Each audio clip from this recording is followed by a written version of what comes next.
Assalamualaikum warahmatullahi wabarakatuh. Apa kabar pemirsa semuanya? Masih bersama saya dan juga Akirawing di sini. Ya.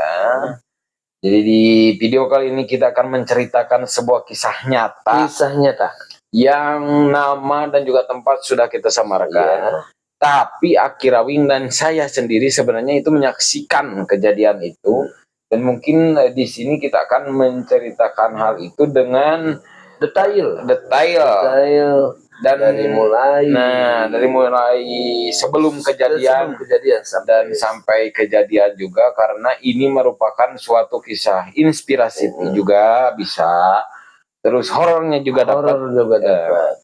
Pokoknya disimak aja seperti apa. Silakan Aki. Oke, terima kasih sama-sama atas waktu dan kesempatan untuk Aki bercerita lagi di sini. Dengan cerita ini yang Aki harap mudah-mudahan ada sedikit manfaat. Amin. Atau menjadi itibar atau tazkirah ya. Ada seorang perempuan tapi sudah berkeluarga, sudah punya anak, punya suami juga. Cuman gaya hidupnya yang terlalu mewah, itu glamor. Memang kalau naluri insting manusia pada umumnya semua juga mencintai kemewahan, kemegahan. Ya, benar. Karena dalam Al-Quran juga Allah berfirman, Suyyina linnasi hubbus syahawati minan nisa'i wal banina wal qanatiril muqantarati minaz zahabi wal fiddah. Ya. Di kecenderungan manusia itu inginnya mempunyai kekayaan yang berlimpah, rumah yang mewah, megah, kendaraan yang megah, mewah, kemudian uang yang berlimpah, pakaian yang indah, punya uyah, beli kopea dan sebagainya. Yang penting akhiran yang penting ada akhiran. Kita minum kopi karena kesukaan dia yang serba glamor disertai dengan punya postur tubuh yang begitu menawan benar. Jadi tidak ketahuan sudah usia berapa tahunkah itu. Karena dengan penampilan yang begitu terjaga lah. Terjaga. Ramah juga sih orangnya. Jadi bisa gaul kepada siapapun. Karena kemenawanan dia, banyak sekali laki-laki yang terpikat untuk memilikinya, padahal kan dia sudah berkeluarga. Sehingga ada seseorang yang terpikat oleh si perempuan tersebut, sehingga menjalin hubungan gelap. Kebetulan si lakinya itu statusnya duda ditinggal mati. Jadi istrinya sudah meninggal.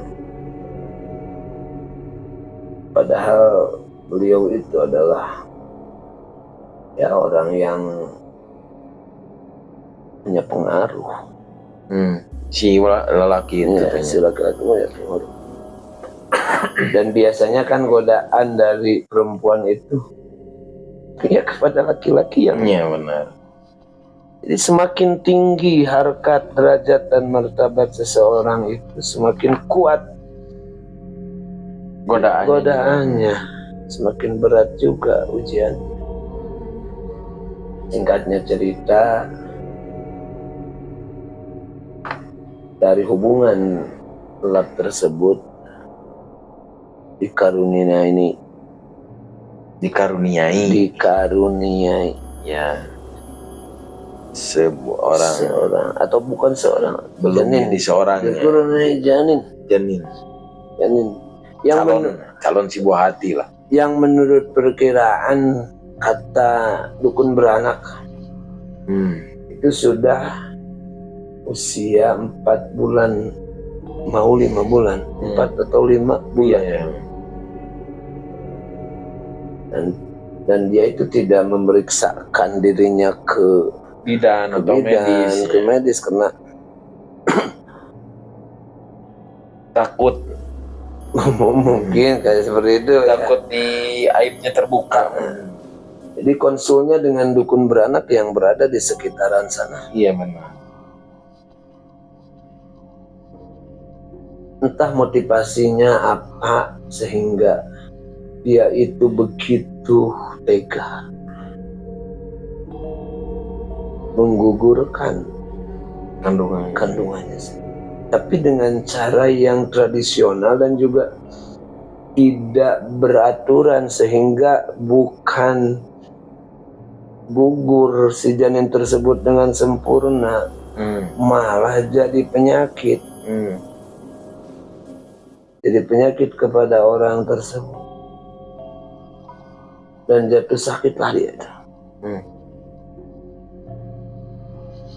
Sehingga banyak cara dan upaya ditempuh oleh keluarga untuk mengobati si orang tersebut biar lekas sembuh dari penyakit.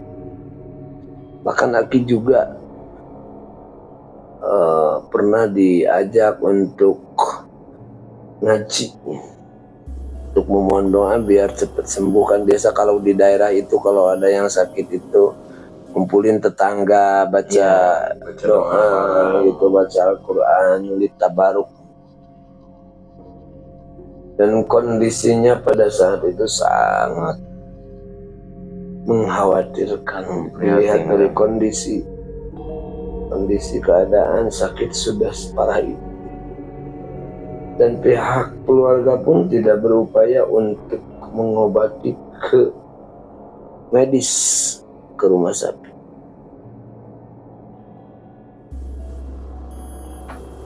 Dan akhirnya wafatlah. Orang tersebut itu akhirnya wafat karena penyakit yang dialami. Yang diderita wafat. Setelah meninggal diurus sebagaimana mestinya. Cuman beberapa hari setelah kematiannya banyak kabar yang beredar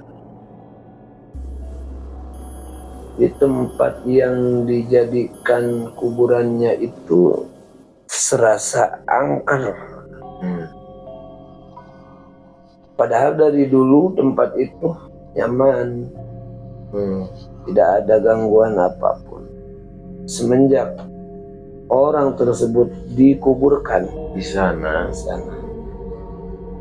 sehingga aura-aura tempat itu jadi agak angker, mencekam pasti. Sehingga banyak kabar yang beredar. Bahkan suatu hari, bukan hari, malam itu tepatnya, suatu malam, padahal belum larut malam, baru sekitar pukul 23-22 malam, jam 10 lah, jam 10-an. Di sebuah kampung digegerkan dengan adanya orang yang nubruk panto, nubruk pintu. Nubruk pintu. Dikira ada yang ngejar sama hewan buas ataupun berkelahi dengan orang lain, dikira aja gitu kan. Geger pada saat itu bahwa ada orang yang lari seperti ketakutan dan menjatuhkan diri di rumah orang, pingsan. Setelah siuman baru ditanya, apa yang menyebabkan kamu sampai seperti ini? Nah, dia berbicara pulang kerja Biasa kan kalau kerja di kampung mah ada yang sampai larut larut malam, apalagi kerja seperti di pabrik, buruh pabrik gitu kan, di toko atau di tempat-tempat lain ya. Iya, Ada benar. suka kerja lemburan gitu Iya, ya. benar. Bercerita pas kerja jam 21 dia pulang, menelusuri jalan yang biasa dia lalui tanpa adanya kendaraan Ya. bermotor. Bukan tidak ada, tapi karena dia tidak pakai kendaraan motor. Jalankah dari kejauhan katanya melihat ada sesosok perempuan yang lagi jalan sendiri Dengan body yang aduhai. wow, pokoknya mah siapapun orangnya Kayak gitar ukiran Kang Yaya. yang aduhai, wangi katanya, dari kejauhan juga sudah tercium ya itu, aroma tercium wanginya. aroma wanginya.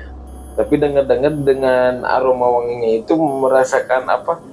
Bulu kuduknya berdiri dengan aroma wangi itu. Tapi karena ada cewek yang berjalan di depan, rasa takut itu jadi hilang gitu. Hilang, Kak, dikira wangi-wangian tersebut keluar dari Wanita itu. Jadi bahkan dia juga sempat heran, kok wangi parfumnya bukan parfum yang kekinian gitu. Jadi parfum yang suka dipakai ya yang sakral itu, yang aneh itu kali itu, seperti yang dipakai kayak ritual-ritual gitu lah.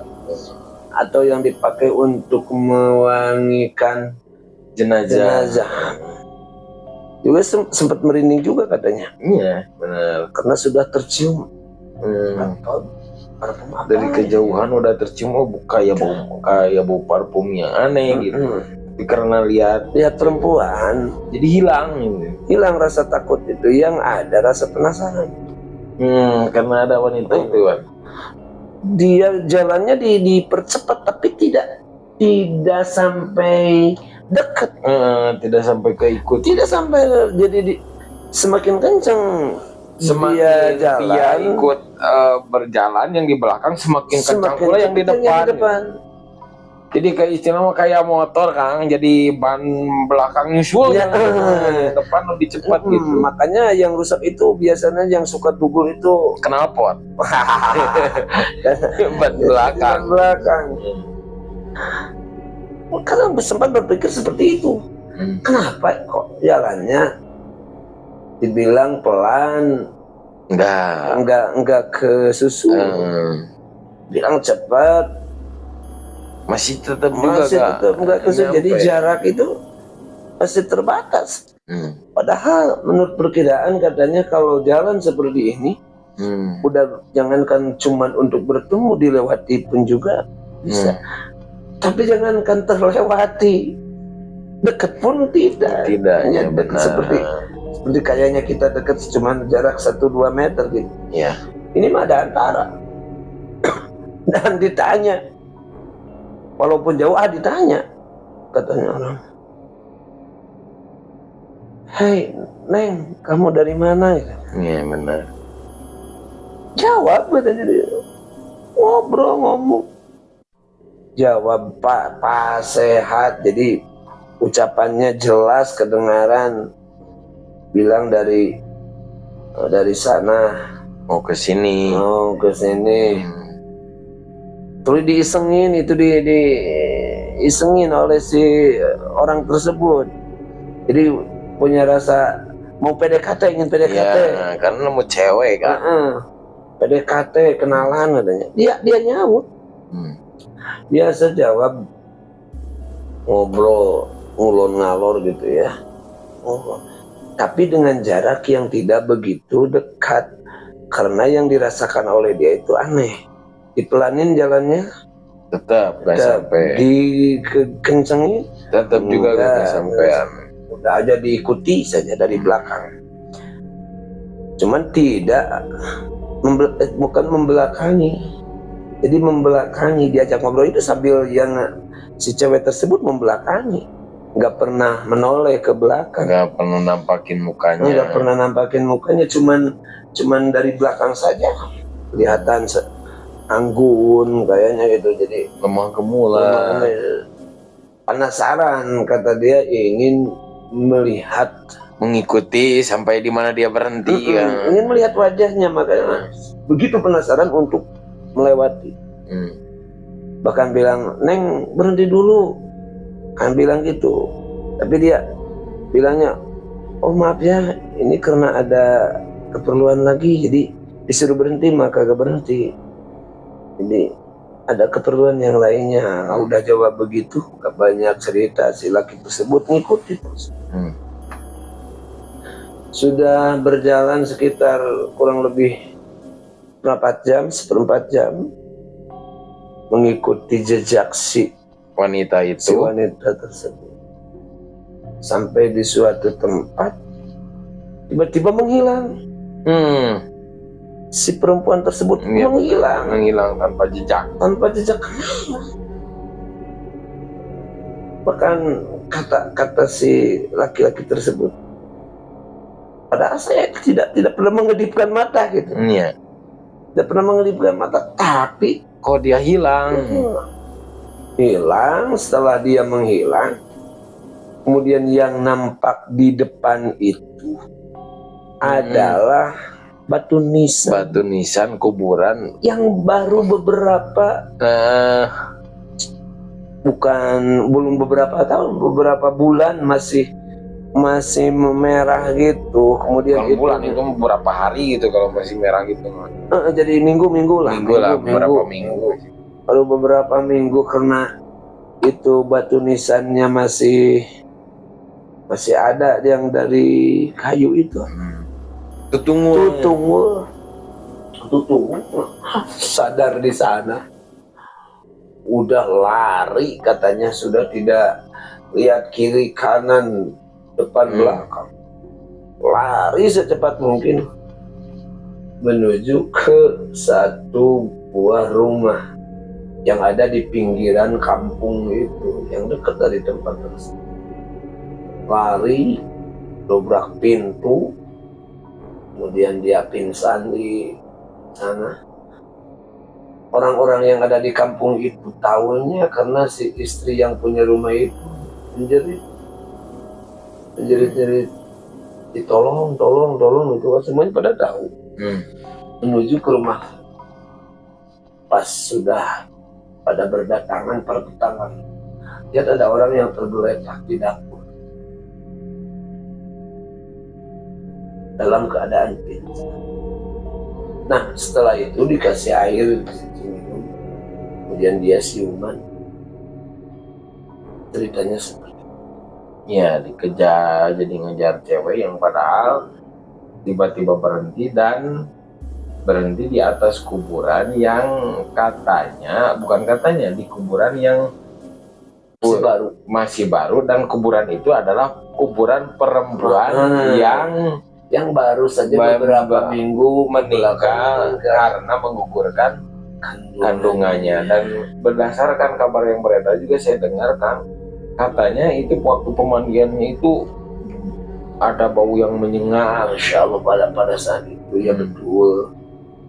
Saat dari bukan hanya waktu dimandikan saja. Jadi semenjak dia sakit juga, aroma bau yang menyengat itu sudah keluar dari dalam tubuhnya, dari arah tubuhnya, dari tubuh sudah tercium bau bangkai gitu ya. Jadi bau asap sudah tercium. Dari apalagi kalau lagi dimandikan, dan dimakamkannya pun juga jauh dari rumah duka, dari rumah dia gitu. Jauh.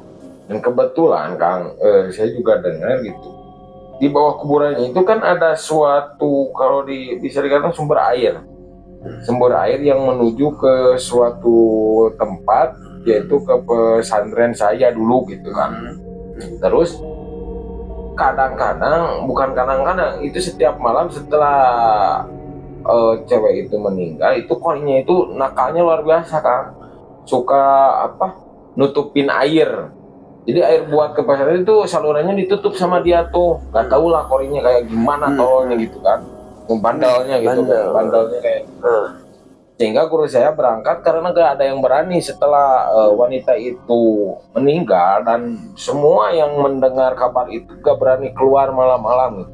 Setelah mendengar cerita akan ada yang ngebrak pintu, terus lagi banyak lagi orang-orang yang ya dapat teror kayak gitu, nggak ada lagi yang berani keluar malam-malam gitu. Sehingga guru saya mencoba membetulkan air sendiri, saluran air sendiri. Tiba-tiba pas datang ke saluran air itu kan di atas sumber air itu ada batu, ada batu yang yang enak buat dipakai duduk gitu. Setelah sampai ke sana, guru saya melihat bahwa ada yang duduk di sana, seorang cewek juga gitu. Tapi ya guru saya udah tahu bahwa itu korinnya yang suka ganggu gitu. Terus tiba-tiba kan kenal nih, satu kampung juga kan. Si itu nanya, si korin itu nanya, kemana deh katanya gitu, bilang, yo mau betulin cai katanya. Terus balik nanya kan guru saya, Ece lagi apa? Dia agak nyautin cuman setiap kali itu udah lebih dari 3 hari berturut-turut, setiap guru saya mau benerin air, pasti ada dia lagi duduk di sana, dan selalu saja gitu percakapannya selalu gitu. Setiap kesana pasti nanya, mau kemana deh? Ini betulin cai, itu lagi apa? Tiap teman doang itu betulin deh. Karena banyak orang yang digangguin, sehingga guru saya dibetulkanlah ke makamnya gitu. Dan setelah itu alhamdulillah gak ada kejadian lagi kayak gitu. Tapi semenjak kejadian itu gak ada kan, banyak orang yang ngaku bahwa yang betulin ini, padahal itu guru saya yang betulin. Tapi ya memang seperti itu. Tapi karena guru saya alhamdulillah gitu ya, gak nampakin diri bahwa dia yang betulin gitu, tawadhu. Benar, tawadhu. Jadi diam aja, beliau mah gak banyak ngomong apa-apa. Tapi setelah itu banyak orang yang betulin ini aku, yang betulin ini saya nih, katanya banyak lah yang kayak gitu. Tapi setelah kejadian itu katanya sekarang juga itu korinya itu masih ada di sana. Kadang-kadang orang yang kebetulan ketemu dia itu kalau lewat jam sekian terus ada aroma wangi pakaian yang masih baru, bahkan bau khas samping kepat itu ya kan, buat nutupin mayat itu kan ada, atau juga buat gitu, gendong anak samping yang kayak gitu, itu suka tersengat banget gitu aromanya. Nah, berdasarkan rumor lagi yang beredar, katanya memang kayak gitu Kang. Jadi dia itu dosanya itu nguburin janin gitu. Jadi mungkin dari kepenasarannya janin, kebersarannya dia juga. Jadi mungkin pengen di ais gitu, digendong pakai samping kayak gitu. Mungkin itu mau disempurnakan. Mau disempurnakan ingin juga. disempurnakan. Karena penyesalan itu suka datang di akhir. Dan juga katanya orang itu selain punya kelakuan kayak gitu, itu ada seorang rentenir juga ya. Adanya, bukan katanya, memang banyak yang bukan korban karena dia yang mau jadi pinjam gitu ke dia gitu kan. Banyak orang yang kelilit gitu kan, nggak tahu lagi cara akhirnya gimana gitu. Jadi seperti itu. Jadi kalau menyaksikan dan juga memperhatikan dari sisi kehidupan yang dia jalankan, nah, memang ini bukan membuka aib seseorang, tapi ini kan supaya dijadikan Motivasi. dan juga dijadikan Cerminan. hal perilaku seperti itu Memang jangankan kelak di akhir nanti, semasa hidup dan menjelang kematian juga sebenarnya banyak yang diperlihatkan. banyak orang yang melihat, banyak orang yang menyaksikan, banyak hal-hal yang tidak masuk logika. Iya benar. Dan efeknya menjadi ngeri dan menyeramkan. Tapi kan kalau sebaiknya orang sudah meninggal banyak itu. Begitu meninggal itu auranya kadang-kadang menjadi semakin semakin semangat atau semakin nyaman, semakin enak tempat tersebut. Seperti para aulia Allah, para ulama kan. Begitu beliau wafat kemudian dimakamkan di tempat tersebut, yang tadinya sepi menjadi ramai, yang tadinya angker malah menjadi tenang, nyaman gitu. Tapi dengan perilaku orang yang seperti itu, tempat yang tadinya nyaman, tempat yang tadinya ramai, yang tadinya indah dipandang, enak ditempati, malah menjadi seram. Iya benar. Jadi pelajaran juga buat kita bahwa kelakuan yang seperti itu jangankan di akhir nanti, sekarang juga banyak yang diperlihatkan bahwa kekuasaan Allah itu memang ada. Jadi berhati-hatilah dalam mengambil tindakan, berhati-hatilah dalam berperilaku. Kita juga bukan orang benar semua, bukan. Karena sebaik-baiknya orang yang baik itu adalah yang pernah melakukan kesalahan dan menyadari akan kesalahannya. Jadi cukup satu kali kehilangan tongkat. Mungkin itu bisa dijadikan pembelajaran juga buat kita bahwa sekecil apapun perbuatan kita pasti ada tanggung jawab. Ada tanggung jawabnya. Terima kasih. Ada konsekuensi dan risiko yang harus ditanggung. Terima kasih yang sudah menonton. Saya Uda Tada dan saya Nang Agirawing. Jangan lupa like, comment, dan subscribe untuk mendukung channel ini agar lebih berkembang. Wassalamualaikum warahmatullahi wabarakatuh.